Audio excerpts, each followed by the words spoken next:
If there's a shot coming within the range of your feet, again, with your hips sunk, you slowly start to drop down and drop your hands with your hips and watching the ball all the way in.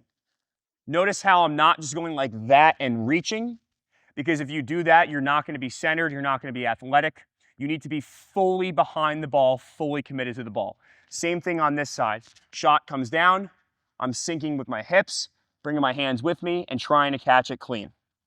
If the shot comes 5-hole between the legs, it's a bit more difficult because you don't have one of your legs there that you can kind of help guide you.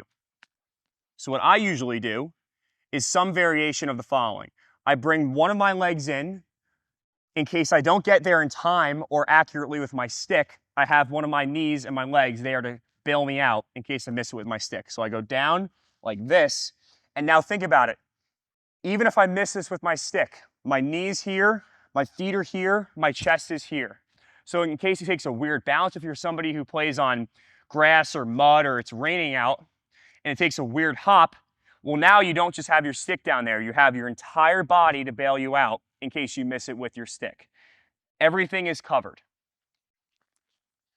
Bounce shots are also very difficult because it's hard to track the shot out of the person's stick and seeing, okay, is it going to bounce here? Is it going to bounce here? Is it going to bounce at all? One of the ways that I try to deal with this is by dropping down, but not dropping down all the way to my knees, because if I drop down on my knees, it's hard to get back up from a kneeling stance in the middle of a play. So instead what I try to do is I use my hips and my feet as almost as though they're a springboard, where I drop down, and let's just say it takes a weird skip up. Now I can pop myself back up and try to get my hands there.